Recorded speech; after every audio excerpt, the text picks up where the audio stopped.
Doctor P Sarin താങ്കൾക്ക് മറുപടി നൽകാം. ശ്രീ എൻ ശ്രീകുമാർ അങ്ങയോട് ചില ചോദ്യങ്ങൾ ഉന്നയിച്ചിരുന്നു. നിങ്ങൾ ഇപ്പോൾ ഉന്നയിക്കുന്നത് രാഷ്ട്രീയമാണ്, രാഷ്ട്രീയ പ്രതികരണം മാത്രമാണ്. ധാർമ്മികതയിൽ ഊന്നിയിട്ടുള്ള കാര്യങ്ങളാണെങ്കിൽ നിങ്ങളും ധാർമ്മികമായ ചില കാര്യങ്ങൾ ചെയ്യേണ്ടി വരുമെന്ന് മറുപടി.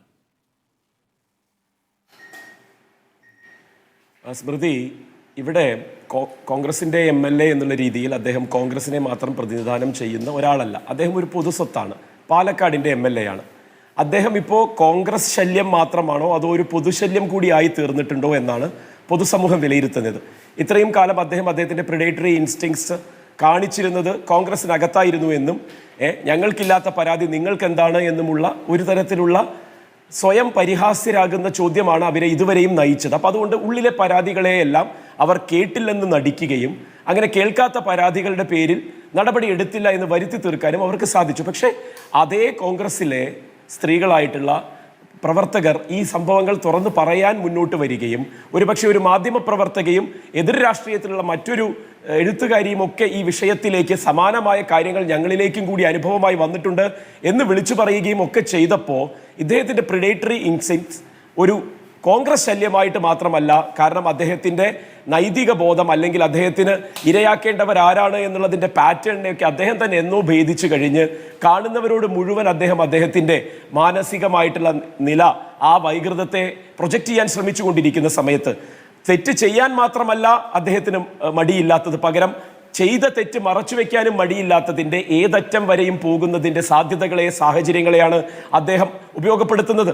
അത് ഒരു കൊലപാതകത്തിൽ വരെ കലാശിക്കാവുന്ന വിധത്തിലേക്കുള്ള സംഭാഷണത്തിൻ്റെ ശബ്ദരേഖയാണ് നമ്മൾ ഇന്ന് കേട്ടത്. അതുകൊണ്ട് അദ്ദേഹത്തിന് ശാരീരികമായി ഒരു സ്ത്രീയെ കീഴ്പ്പെടുത്തുക, ഒരുപക്ഷെ സെയിം സെക്സ് ഒഫൻസ് ചെയ്യുക, തേർഡ് ജെൻഡറുമായി ബന്ധപ്പെട്ട അതേ കാര്യങ്ങൾക്ക് വേണ്ടി നിർബന്ധിക്കുക എന്നുള്ളതിൻ്റെ ഒരു അതിർവരമ്പുകളും ഇല്ലാത്ത ഒരേ മനുഷ്യൻ അത് സ്വന്തം പാർട്ടിയിൽ ഇത്രയും കാലം ചോദിക്കാനും പറയാനും ആളില്ലാത്ത വിധം ചെയ്യുമ്പോൾ സംരക്ഷിച്ച് നിർത്തിയതും ഈ പറഞ്ഞ നടപടിയെടുത്ത അതേ പ്രതിപക്ഷ നേതാവ് എന്ന് അവകാശപ്പെടുന്ന ആളാണ്. ഇദ്ദേഹത്തിനെതിരെ യൂത്ത് കോൺഗ്രസിന്റെ അധ്യക്ഷ സ്ഥാനം രാജിവെക്കാൻ നിർബന്ധിച്ചത് പ്രതിപക്ഷ നേതാവാണെങ്കിൽ, അദ്ദേഹത്തിന് ഇനി നാളെ MLA സ്ഥാനത്ത് നിന്ന് രാജിവെക്കാൻ നിർബന്ധിക്കുന്നത് പ്രതിപക്ഷ നേതാവാണെങ്കിൽ, അദ്ദേഹത്തെ കൊണ്ട് ഇതൊക്കെ ചെയ്യുന്നതിന് കൂട്ടുനിന്നതിന്റെ ഉത്തരവാദിത്വവും ഇതേ പ്രതിപക്ഷ നേതാവിൽ തന്നെ നിക്ഷിപ്തമാണ് എന്നുള്ളതാണ്.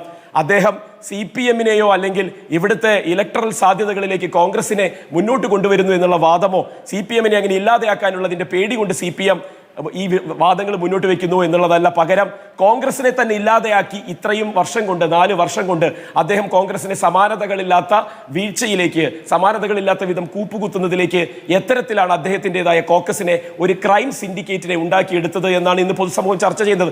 അപ്പോൾ അദ്ദേഹം രക്ഷപ്പെടാനുള്ള വഴികൾ നോക്കുകയാണ്. ഈ കോൺഗ്രസ് കാണിക്കുന്ന ഏത് മാതൃകയാണ് നമ്മളിവിടെ ചർച്ചയ്ക്ക് വെക്കേണ്ടത്? ഈ നേരത്തെ സൂചിപ്പിച്ച പ്രതിപക്ഷ നേതാവിന്റെ മാതൃകയോ, അതോ ഇപ്പോഴും കോൺഗ്രസ്സുകാരനും കോൺഗ്രസിന്റെ കൈപ്പത്തിന് ചിഹ്നത്തിൽ ജയിച്ച MLA-യുമായ രാഹുൽ മാങ്കൂട്ടത്തിലിന്റെ മാതൃകയോ, അതോ അദ്ദേഹത്തിന് വേണ്ടി ഇതെല്ലാം ചെയ്യുകയും ബീഹാറിൽ രാഹുൽ ഗാന്ധിയുടെ യാത്രയ്ക്ക് പോയി ഈ കുറ്റങ്ങളൊക്കെ അറിഞ്ഞുകൊണ്ടും അവിടെ പോയി എന്നും, എന്നാൽ മിനിറ്റിന് റീൽ ഇടുന്നതിന്റെ ആള് അവിടെ പോയതിന്റെ തെളിവായിട്ട്, ആ രാഹുൽ ഗാന്ധിയുടെ കൂടെ നടന്നതിന്റെ തെളിവായിട്ട് ഒരു റീല് പോലും ഇടാൻ ഇതുവരെയും ധൈര്യപ്പെട്ടിട്ട് പോലുമില്ല. കാരണം ചോദ്യങ്ങൾ വരും.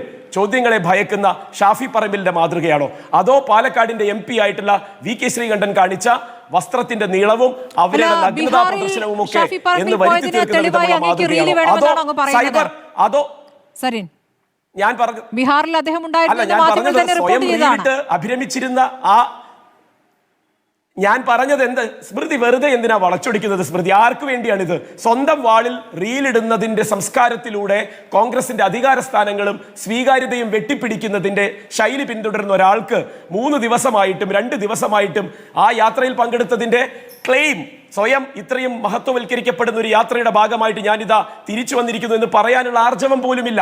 ഞാൻ പറഞ്ഞു വന്നത് ഇവരിലെ ഏത് മാതൃക എന്നുള്ളതിന്റെ ആ നീളൻ പട്ടികയാണ്.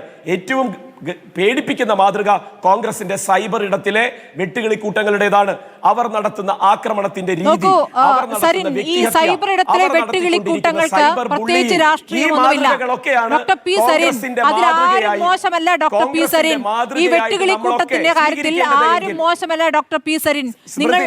നിങ്ങൾക്ക് വേണ്ടി പണിയെടുക്കുന്നവരെ കൂടി ഒന്ന് പരിശോധിക്കൂ.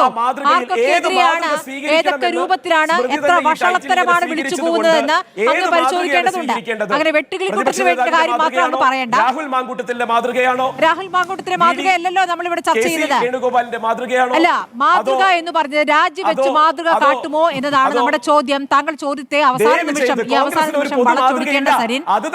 അല്ല, രാജിവെക്കുകയാണെങ്കിൽ സമാനമായി CPM-ഉം അക്കാര്യത്തിൽ നടപടിയെടുക്കുമോ എന്നുള്ളതാണ് ചോദ്യം. ശരി, ശങ്കുട്ടി.